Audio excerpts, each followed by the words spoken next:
Welcome to the Slop Temple. We pray this video helps. You'll start by confirming the essentials: PC and Quest on the same 5 GHz network, virtual desktop app installed on both devices, and Gorilla Tag available on the headset or PC. Next, enable AirLink or Oculus Link in headset settings and allow unknown sources only if required. This lets Virtual Desktop present PC VR apps. Once done, open Virtual Desktop on the headset and pair to your PC using the code shown in the PC app. That establishes the streaming link you'll use to play. Now focus on the middle steps.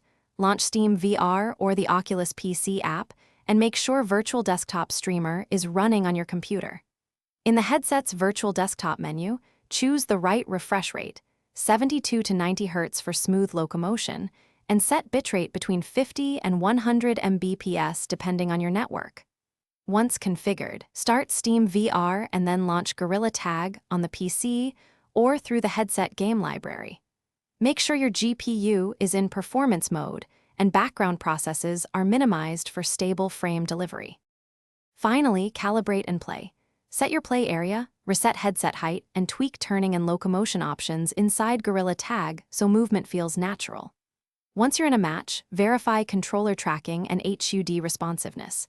If you notice latency, reduce bitrate or move the headset nearer the router and prefer wired Ethernet for the PC.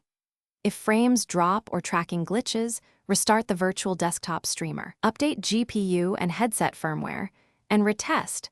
That single troubleshooting step resolves most remaining issues quickly. Thanks for watching. Consider subscribing if we helped you.